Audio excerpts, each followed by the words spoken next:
Yes, morning guys, and welcome back.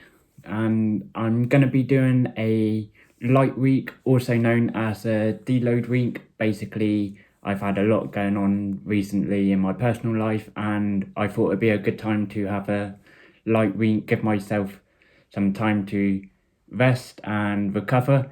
And I'll explain a bit more when I get into a gym, so I'll see you there. So what I'm doing now is just warming up with the bands, basically giving my muscles a good stretch, making sure I'm nice and loose to get ready to work on. And a reason I'm doing a deload week is basically I need my central nervous system to recover. So it's a good way to basically still be getting into a gym and doing light work, basically giving your muscles time to recover and also your nervous system to recover, because if you don't get enough recovery, you're just going to end up getting weaker and you're not going to be able to push as much as you usually can in a gym. So now, as you can see, just a nice little light bench, still making sure I've got that little arch in my back. And basically, the reason I'm doing a deload week is, like I said, I've had a lot going on in my personal life and I've not been getting as much sleep, and that really affects your training ability because you've not got a full recovery. And also, I need to start increasing my food intake. So part of a deload week is basically dropping the weight to about 20% of your 1 rep max. So basically, say if you were benching 60 kilos, I've dropped it down to 40 kilos, basically making it a lot easier, making sure I'm focusing on time under tension. And you can still get a nice effective workout on a deload week. It's just basically to give your body recovery time, which is very important. So we've now moved on to the flat incline dumbbell press. Basically, I'm still doing the 4 sets, but I'm only doing six to 10 reps depending on basically the exercise. Like bench press, I was only doing 6 reps here. I'll do 10 reps on a nice lighter weight. But I mean, it's very important to have a deload week. I say the optimal time to have a deload week is like every 10 weeks, because then you've still got a good training intensity between each deload. As you can see, I'm still making sure I'm focusing on the form and making sure I'm practicing safety while I'm doing the exercises. I don't want to cause any unnecessary injuries. And I mean, it's kind of nice to have a deload week. It's still going to be going to a gym and working out, and it just makes it a lot easier having light weights, and it's like you're not pushing yourself too much. So if you're having a tough week, you can just have a deload week, but I wouldn't recommend doing it all the time. Like I said before, maybe every 10 weeks. That way you give yourself time to build a muscle, but then you also have time to recover on your deload week.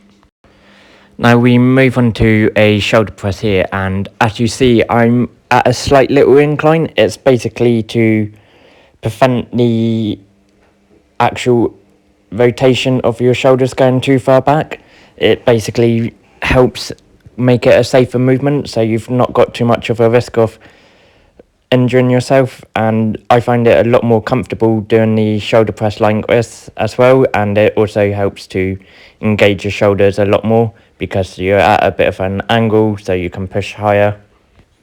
And yeah, I was just wondering if you guys incorporate a deload week or anything like that. Any little tips you have for basically making training a bit easier when you're not having a great week? I mean, any help would be grateful in the comments.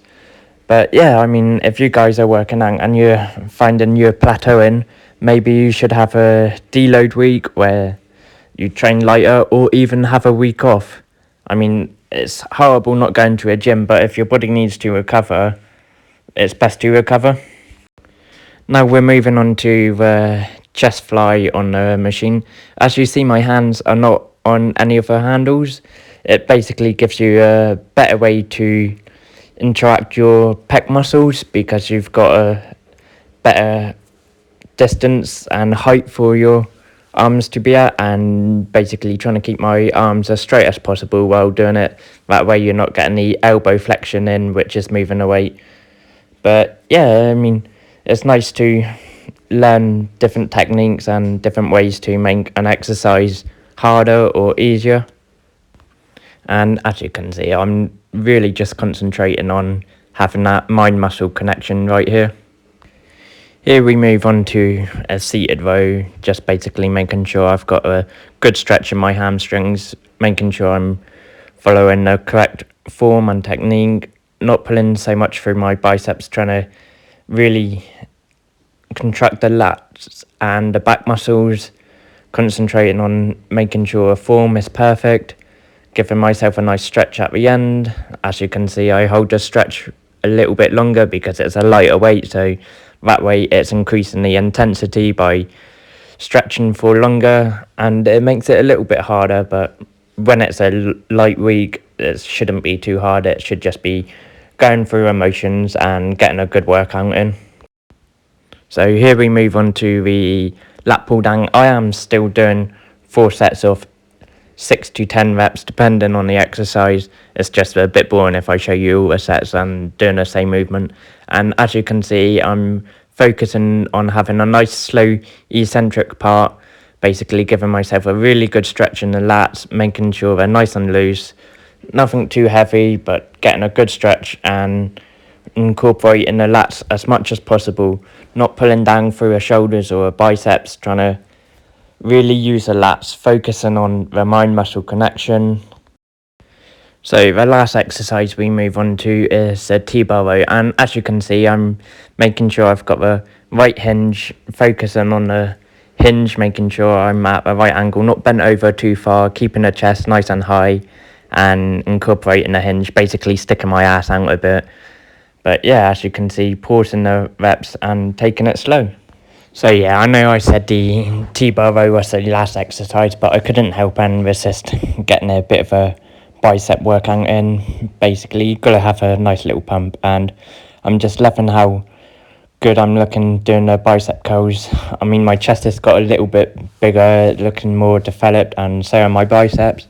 I mean, it's really hard to tell in person and when I look in the mirror, but I look back from when I first started and I can see I've got a lot more defined and looking a lot better, so I'm happy with how it's going.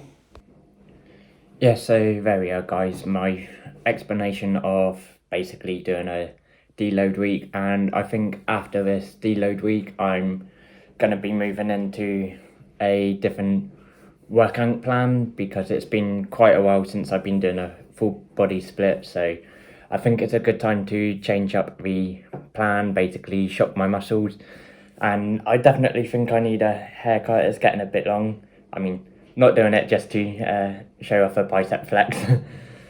Anyway, guys, I hope you have a good day and enjoy your week, and I'll see you in the next video.